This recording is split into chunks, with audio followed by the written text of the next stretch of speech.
Upaya mengatasi kecurangan pemilu disusun oleh Salman Haidar Amru, Salsabila Abdi Hanifah, dan Fani Yasmin Tifara. Assalamualaikum warahmatullahi wabarakatuh. Di sini kami dari kelompok 14 akan menjelaskan upaya mengatasi kecurangan pemilu. Selamat menyaksikan. Jadi materinya yaitu upaya mengatasi kecurangan pemilu.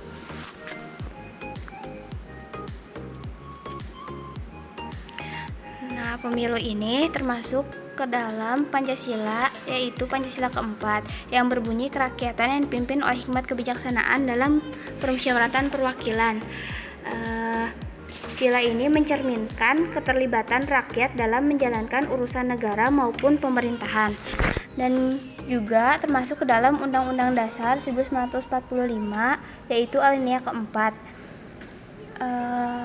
bahwa susunan negara Republik Indonesia ini berkedaulatan rakyat dengan berdasarkan Pancasila.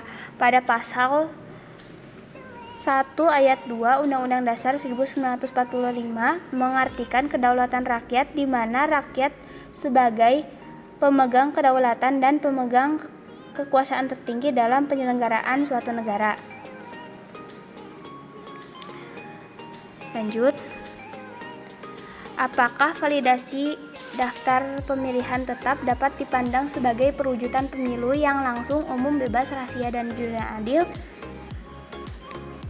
Jawabannya iya. Pemilihan tetap sebagai perwujudan pemilu yang langsung, umum, bebas, rahasia, jujur, dan adil ini termasuk ke dalam penyelenggaraan pemilu sebagai salah satu instrumental demokrasi dan secara sarana perwujudan kedaulatan rakyat dilaksanakan sesuai dengan asas lubar jurdil seperti yang diamanatkan dalam pasal 22E ayat 1, dan juga termasuk ke dalam naskah konferensi buku 5 halaman 527 menyatakan prinsip langsung, umum, bebas, lubar jurdil ini dalam pemilu adalah pokok-pokok yang sangat penting sehingga harus masuk ke dalam konstitusi.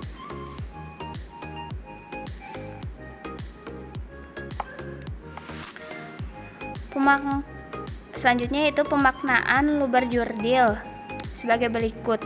Langsung yang berarti pemilihan berhak untuk secara langsung atau tanpa diwakili dan atau dikandidatkan sesuai dengan visi misinya. Umum yang berarti seluruh warga negara yang telah memenuhi persyaratan dapat melaksanakan hak politiknya. Bebas yang berarti pemilihan dapat dan bebas menentukan pilihan nyata yang mempengaruhi pihak manapun. Rahasia yang berarti kerahasiaan suara yang diberikan oleh pemilihan akan dijaminkan keamanannya.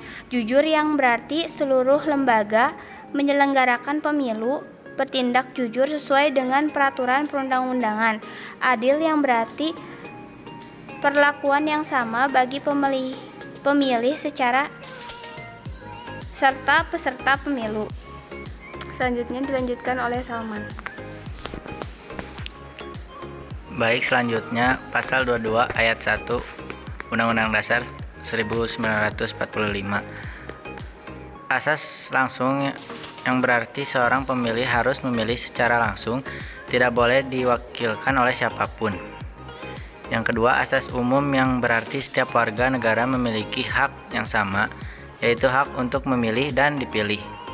Yang ketiga, asas bebas. Pada asas bebas di sini mengandung makna bebas dalam memilih tanpa adanya paksaan dari apapun dan siapapun.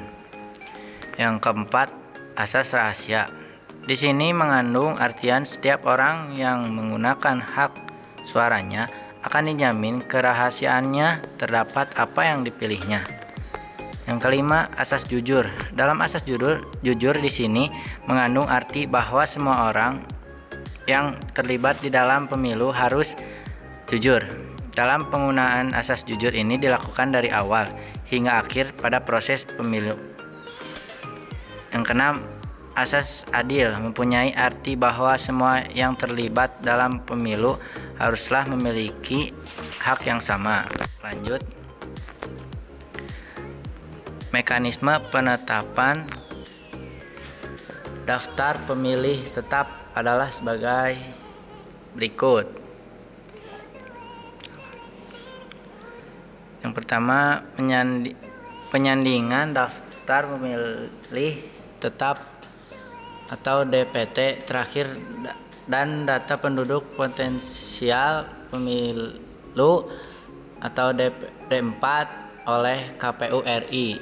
Yang kedua, penyusunan daftar pemilih oleh KPU atau KPI kabupaten atau kota. Yang ketiga, pencocokan dan penelitian oleh petugas pemutakhiran data pemilih atau patarlih. Yang keempat, penetapan daftar pemilih sementara oleh panitia pemungutan suara sampai dengan KPU RI. Yang kelima, penetapan daftar pemilih sementara hasil perbaikan oleh PPS sampai dengan KPU atau KPI kabupaten atau kota. Yang terakhir, penetapan DPT oleh PPS sampai KPU RI. Lanjutnya, hal yang harus dihindari mengenai permasalahan yang timbul dalam daftar pemilihan umum akan dijelaskan oleh Salsabila Abdi. Hal yang harus dihindari mengenai permasalahan yang timbul dalam daftar pemilihan umum. Yang harus kita hindari yaitu yang pertama, warga negara yang telah memenuhi persyaratan sebagai pemilih namun tidak terdaftar sebagai pemilih. Yang kedua, warga negara yang belum atau tidak memenuhi persyaratan sebagai pemilih namun terdaftar sebagai pemilih. Yang ketiga, warga negara yang terdaftar lebih dari satu dalam daftar pemilih. Yang keempat, warga negara yang tidak terdaftar sebagai pemilu namun menggunakan hak pilih orang lain.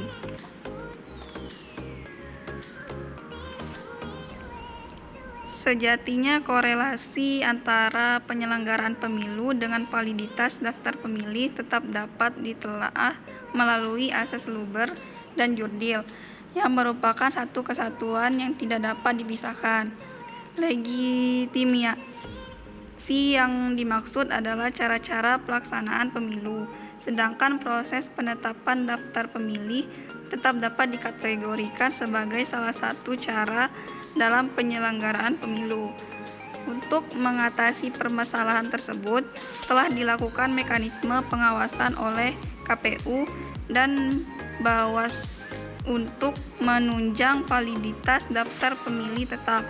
Selain itu, partai politik juga dapat membantu untuk melakukan pengecekan terhadap daftar pemilih tetap.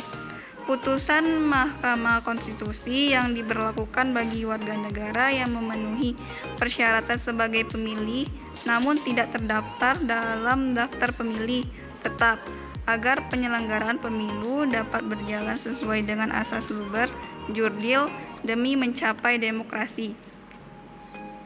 Sekian presentasi dari kelompok kami.